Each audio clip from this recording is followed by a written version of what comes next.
A person purchased a table and a sofa for 28,000.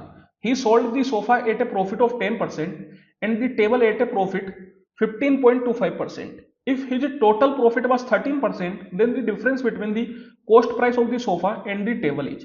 तो देखिए यहाँ पे बोला क्या जा रहा है कि एक आदमी ने टेबल और सोफा को 28,000 रुपए में खरीदा और आगे उसने फर्दर किसी और को बेच दिया. सोफा पे उसको 10% का प्रॉफिट हुआ और टेबल पे उसको 15.25%, 15.25% का प्रॉफिट हुआ. इस पूरे ट्रांजेक्शन में जो ओवरऑल प्रॉफिट उसको हुआ वो 13% का हुआ.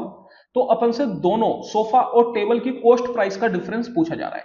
यहां पे आप देखिए ये जो 28,000 है ये एक तरीके से सोफा और टेबल की कॉस्ट प्राइस का सम माना जाएगा, क्योंकि आगे जब वो बेचेगा किसी और को तो ये उसके लिए कॉस्ट प्राइस बन जाएगी. इस तरीके के क्वेश्चंस में अपन एलिगेशन से चल सकते हैं. यहां पे आप देखिए दो प्रॉफिट परसेंट अपन को दे रखे हैं और एक दे रखा है ओवरऑल परसेंट. तो जब कभी भी दो प्रॉफिट परसेंट और एक ओवरऑल परसेंट आपको दे रखा हो तो एलिगेशन का कंसेप्ट आप इस्तेमाल करिए. यहां पे लिख दीजिए सोफा, यहां पे लिख दीजिए टेबल. सोफा पे है 10% का प्रॉफिट और टेबल पे है 15.25% का प्रॉफिट. ओवरऑल जो प्रॉफिट हुआ वो हुआ 13% का. तो यहां पे आप देखिए इस तरीके से एरो बना लीजिए और जिस डायरेक्शन में एरो जा रहे हैं उसी डायरेक्शन में अपन को सब्ट्रैक्ट करना होता है. तो 13 माइनस 10 करेंगे तो आ जाएगा 3, क्योंकि 10 माइनस 13 नहीं करना, मतलब जो है नेगेटिव में आंसर आपको नहीं लाना, आंसर आपको पॉजिटिव में ही रखना है. जब कभी भी रेशियो की बात करेंगे तो हमेशा पॉजिटिव की ही बात करेंगे. तो 13 माइनस 10 हो गया 3 और 15.25 माइनस 13 अगर आप करेंगे तो ये आ जाएगा 2.25. तो इनका रेशियो हो जाएगा 2.25:3 का. इसको अपन और फर्दर कैंसिल आउट कर सकते हैं. ये 0.75 से 3 बार 3 टाइम चला जाएगा और ये चला जाएगा 4 टाइम. तो रेशियो हो गया 3:4 का.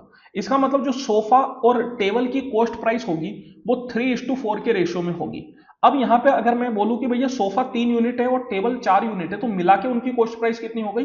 3 + 4 7 यूनिट. और ये 7 यूनिट की वैल्यू ही आपको दे रखी है 28,000, क्योंकि जो कंबाइंड कॉस्ट प्राइस है टेबल और सोफा की वो कितनी है? 28,000 रुपए.